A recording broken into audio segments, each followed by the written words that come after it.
Foco. Será que a atenção se tornou o recurso mais escasso nos dias de hoje? Esse é o tema fundamental do livro Foco, a atenção e seu papel fundamental para o sucesso, do autor Daniel Goleman. E a resposta é simples. Sim, prestar atenção é uma habilidade esquecida, mas cada vez mais valiosa. À medida que o mundo evolui aceleradamente, torna-se cada vez mais fácil distrair-se, isolar-se e sentir-se perdido com tanta informação e tantas coisas acontecendo. No entanto, se você quer ser bem-sucedido, produtivo e ter relacionamentos pessoais e profissionais melhores, precisa desenvolver seu foco. Pode apostar, separamos as melhores dicas para você aumentar seu nível de atenção e mandar bala. Afinal, aqui nós também temos a mania de fazer muitas coisas ao mesmo tempo. Por isso foi um prazer focar bastante no livro e preparar este resumo para vocês.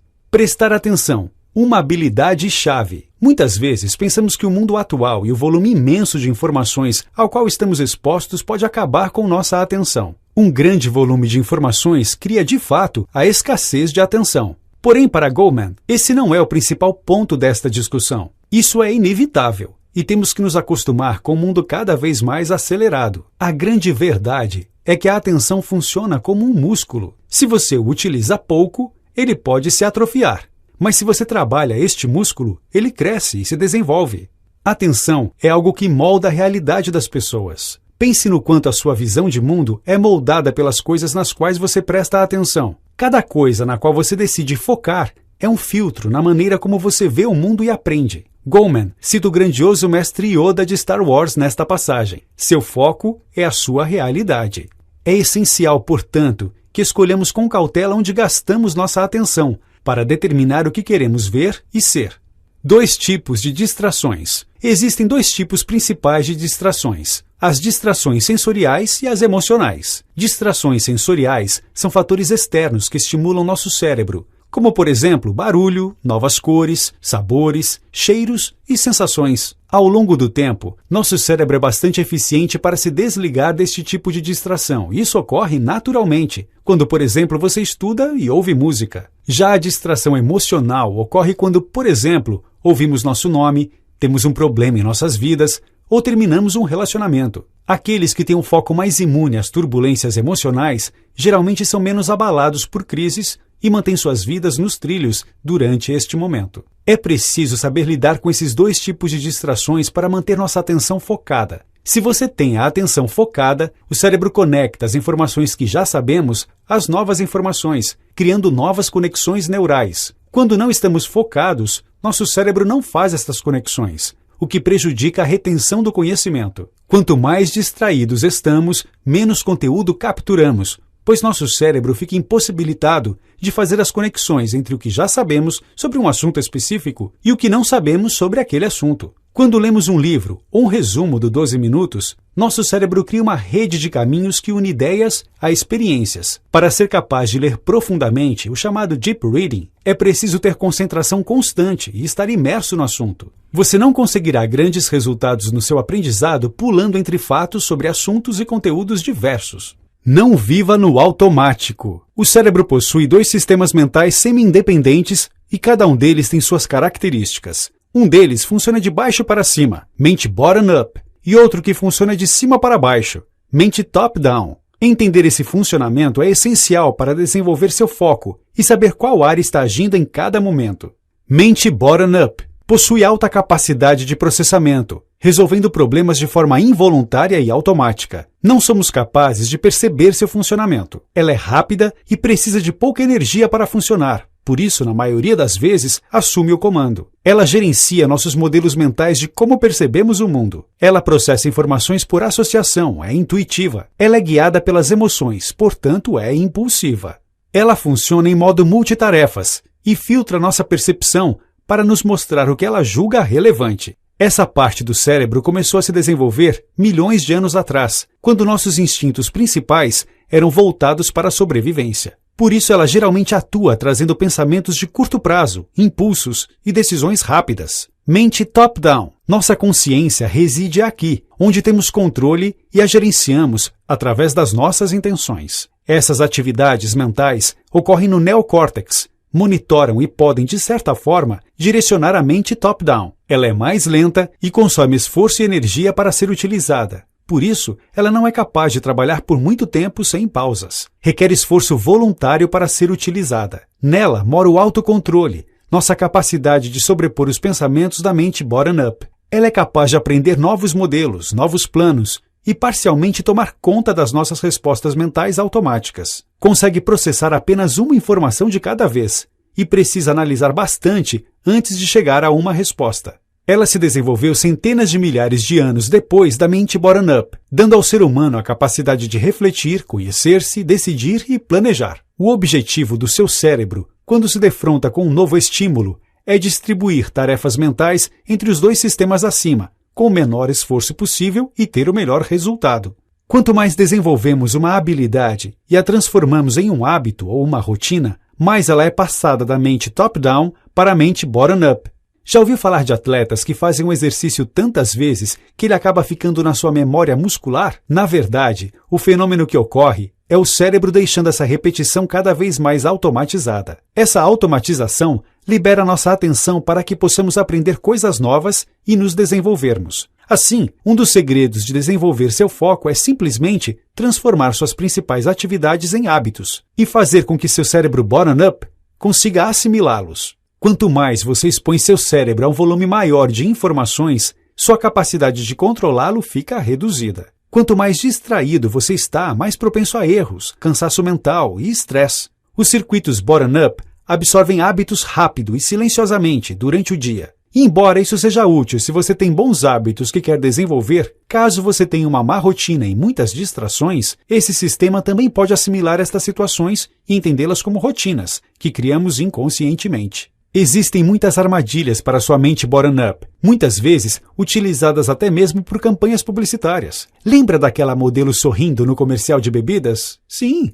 a ideia é que você associe isso ao hábito de beber, e assim, beba mais. Devagar e ter um foco solto também tem seu papel. Nem sempre pode ser valioso ter o foco limitado a uma única coisa, ou toda a atenção voltada somente para um único objetivo. Manter seu foco aberto e manter seus pensamentos à deriva também tem um papel importante. Porém, em vez de divagar em direção a algo perdido, é sempre possível ir na direção de coisas que sejam valiosas e daí surgirem grandes insights. Obviamente, é cada vez mais difícil ter tempo para ficar sozinho com você mesmo, relaxar e refletir, mas é muito importante que você tenha estes momentos, pois eles são capazes de aumentar dramaticamente seu potencial criativo e sua imaginação. Para tarefas simples, que demandam pouco foco, como por exemplo, colar envelopes de cartas, vale a pena deixar sua mente à deriva e abrir espaço para divagações. É claro que para muitos isso pode ser desafiador. Pessoas acostumadas com rotinas extremamente corridas, executivos e profissionais da informação, muitas vezes têm dificuldades para se desligar do assunto em foco e explorar novas ideias, possibilidades.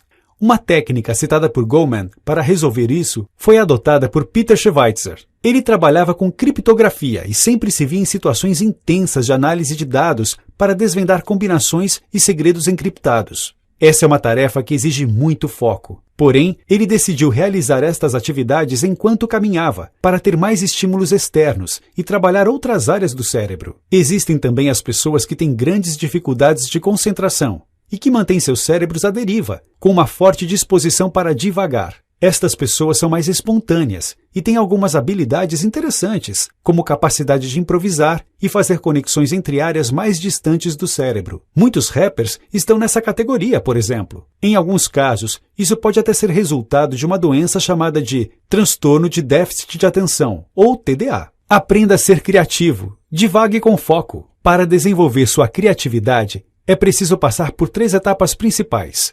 Orientação, quando olhamos para fora e buscamos todos os tipos de informações que poderiam nos ajudar. Atenção seletiva, quando focamos especificamente no desafio que queremos resolver. Entendimento, quando associamos as informações livremente para deixar que a solução apareça.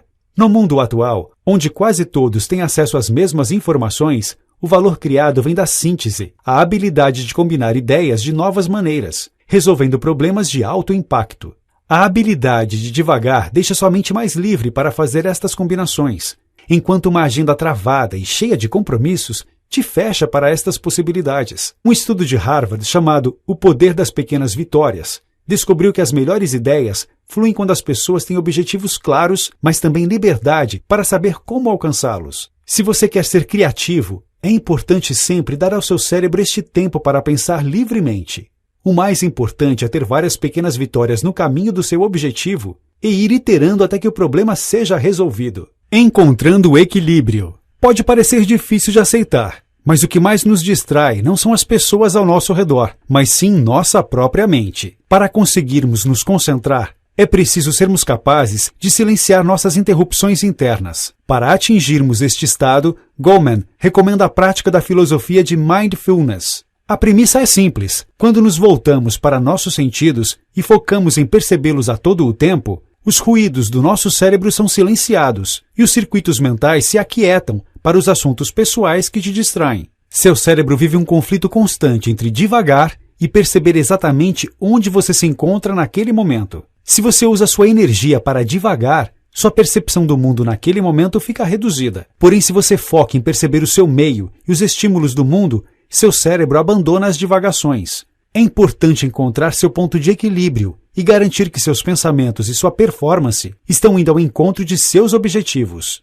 Se seu cérebro mantém foco constante por muito tempo, ele se cansa e você pode chegar ao ponto de exaustão cognitiva, tornando-se incapaz de aprender. Os principais sinais de exaustão cognitiva são queda na produtividade, irritabilidade e falta de energia para pensar. Para restaurar sua energia mental e mantê-la sempre em um alto nível, você precisa alternar entre a atenção voluntariamente focada e permitir que a mente relaxe e divague. Para atingir esse meio termo, de tempos em tempos, faça algo relaxante, dê uma caminhada, brinque com seus filhos, faça algo que não requeira uma concentração grande. Descubra sua voz interior. Atingir seus objetivos é algo que requer trabalho duro, foco e sacrifício, ou seja, força de vontade. Força de vontade, segundo pesquisas citadas por Goleman, tem alta correlação com sucesso profissional. Para desenvolver seu foco, você vai precisar desenvolver sua força de vontade. E a forma mais efetiva de desenvolver sua força de vontade é fazer o que você ama. Algo alinhado à sua voz interior. Sua força de vontade aumenta se seu trabalho reflete seus valores pessoais. Steve Jobs sempre aconselhou que não devemos deixar a voz de outras pessoas apagarem nossa voz interior. É preciso também seguir nossos corações e intuição, pois eles sabem o que queremos ser e onde queremos chegar, ele dizia. Nossos sentimentos irracionais e reações biológicas a informações são circuitos bottom-up, que simplificam nossas decisões, guiando nossa atenção entre as melhores opções. Quanto melhor nos tornamos em ler estes estímulos, melhor nossa intuição se torna. É preciso nos conhecermos para evoluir nosso foco. O poder da resiliência emocional. A resiliência emocional entra em ação quando nos recuperamos dos reveses da vida. Pessoas altamente resilientes têm sua área pré-frontal esquerda do cérebro, parte do nosso mecanismo top-down, mais desenvolvidos, para evitar que as emoções sequestrem sua habilidade de pensar. Desenvolver-se como indivíduo é essencial para que você consiga se tornar emocionalmente resiliente. É possível fazer isso de duas maneiras, ambas focando em entender como você opera. A primeira delas é o autoconhecimento. Se você consegue entender suas forças, fraquezas e seus gostos, conseguirá trabalhar estas qualidades para se desenvolver emocionalmente. A segunda é utilizar-se da metacognição. Se você entende os processos que te levam a aprender novas coisas e os processos que te atrapalham, será capaz de inibir os hábitos mentais problemáticos.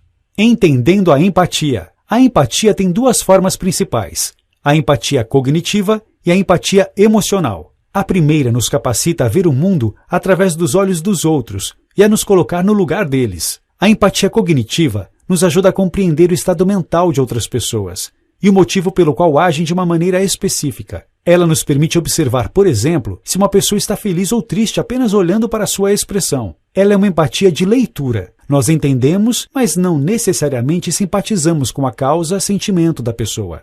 Psicopatas, por exemplo, usam este tipo de empatia para manipular pessoas de acordo com seus interesses. Já a empatia emocional nos permite sentir o que os outros estão sentindo. Ela é um fenômeno físico que faz com que nos sintamos tristes e felizes a partir de um estímulo de outra pessoa. Este tipo de empatia se baseia no compartilhamento real do sentimento com a outra pessoa. Entender como funciona a empatia é essencial para desenvolver nossa habilidade de foco, pois quanto mais empatia temos com a outra pessoa, mais ela sente que nos importamos e mais ela se sente ouvida. No entanto, existem momentos em que precisamos nos isolar das emoções derivadas da empatia para nos mantermos calmos e concentrados no que precisa ser feito. mesmo com complicações emocionais. Entenda o sistema como um todo. O ser humano é uma criatura que, por natureza, pensa no curto prazo. Temos o hábito de focar no imediato e esquecer o longo prazo, não adotando um modelo de pensamento sistêmico, no qual temos uma visão do todo. Essa predisposição é inata e vem da nossa mente bottom-up. É preciso treinar nossa mente para que ela sempre leve em consideração esse contexto mais amplo, pois quando tentamos resolver um problema focando somente no resultado a curto prazo, acabamos chegando a soluções parciais e temporárias. Um exemplo interessante disso, adotado por Goleman no livro, é o problema dos engarrafamentos. A solução de curto prazo é simples, apenas aumentar a largura das estradas. Mas, a longo prazo, os engarrafamentos voltam a acontecer e o transporte de massa deixa de ser viável. Nosso modelo mental incompleto sobre engarrafamentos existe pois não levamos em conta as dinâmicas sistêmicas do transporte como um todo. Nossas percepções e modelos mentais são derivados das habilidades que ajudaram nossos ancestrais a sobreviver na selva, baseando-se em um pensamento local, e na maioria das vezes não funcionam para entender os sistemas do mundo atual. Se confiarmos apenas neles, corremos o risco de sermos o sapo dentro da panela com água que alguém colocou no fogão. Vamos morrer cozidos, sem entender o motivo. Focar no contexto mais amplo de qualquer problema nos capacita a pensar não somente nos efeitos imediatos, mas também no futuro distante. Como os líderes conseguem direcionar as pessoas? Para liderar, ter foco é uma habilidade essencial. E neste caso, foco significa não apenas o foco do líder, mas a capacidade de direcionar os liderados para o caminho certo, que está alinhado aos objetivos da organização.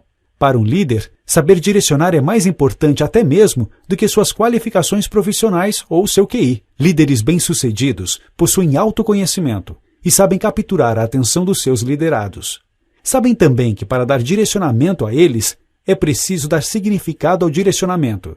Líderes bem-sucedidos sempre estão buscando novas informações, pois precisam entender o sistema onde atuam e ter uma ótima sinergia entre sua realidade emocional e a das pessoas que ele busca inspirar. Um dos maiores desafios neste caso é saber ouvir, que é uma característica relacionada à empatia emocional. Atualmente, não saber ouvir é quase uma epidemia nas empresas.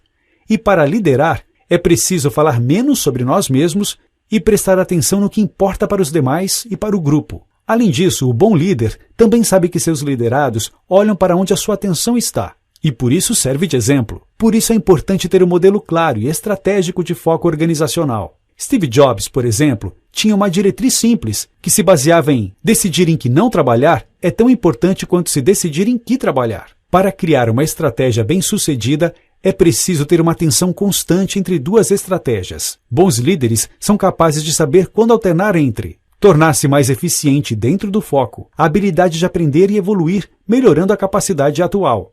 Explorar fora do foco atual, a habilidade de se desligar do foco atual para buscar novas possibilidades. Para ser capaz de alternar entre ambas, é necessário saber se desligar da rotina organizacional e, assim, permitir que a sua empresa desenvolva a sua capacidade de aprender. Também é essencial que o líder moderno seja capaz de comunicar o impacto e o significado do foco da empresa. Líderes inspiradores lutam para empoderar e contribuir com seus funcionários e a comunidade. Um bom líder sempre foca em identificar e desenvolver o potencial de outras pessoas. A fábrica de brownies Greystone Bakery, localizada em uma área pobre do Bronx, em Nova York, tem uma história inspiradora. Ela só contrata pessoas que não conseguem encontrar trabalho e não seriam normalmente aceitas pelo mercado de trabalho. Eles têm um slogan que comunica seu propósito, seu significado para o mundo. Nós não contratamos pessoas para assar brownies.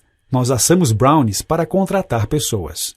Líderes que não possuem empatia são incapazes de ver seu impacto na vida dos outros e no sistema onde estão inseridos. O que te torna um bom líder? Uma vez que você adquiriu empatia, autoconhecimento e é capaz de influenciar as pessoas, como se destacar e ter certeza de que se tornou um bom líder? Na prática, é ser capaz de mentorar e aconselhar seus liderados com maestria. É preciso sempre ter em mente que você é capaz de articular com energia para seus liderados uma visão autêntica dos motivos pelos quais vocês estão tomando esta direção e deixar claras as expectativas para eles. Entender, se importar de verdade com o que as pessoas buscam em suas vidas, carreiras e no seu trabalho.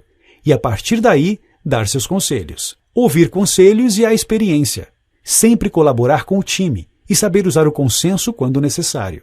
Saber que celebrar vitórias, rir, divertir-se com sua equipe não é um desperdício de tempo, e sim uma ótima ferramenta para desenvolver-se emocionalmente. Se você é um líder e adota estas práticas, provavelmente desenvolverá um time com alta performance e alinhamento. Um bom time tem foco em desenvolver o autoconhecimento dos seus membros e trazer à tona discussões antes que elas explodam, sendo o papel do líder criar este ambiente, fomentando a inteligência coletiva do grupo e criando um senso de confiança e segurança em seus membros. Além disso, para garantir a harmonia do seu time, Goleman também recomenda que você reúna seu time periodicamente e converse francamente sobre as dinâmicas da equipe, para que o grupo entenda e decida que mudanças devem ser feitas. Notas finais. Este é, na nossa opinião, um dos livros mais fantásticos sobre foco e liderança já escritos. Se você chegou aqui, provavelmente achou este resumo grande demais, ao menos para um resumo, e pedimos desculpas por isso. Para nós, as lições-chave deste livro são: entenda como seu cérebro funciona, saiba quando você está no controle e quando não está, para poder se concentrar melhor.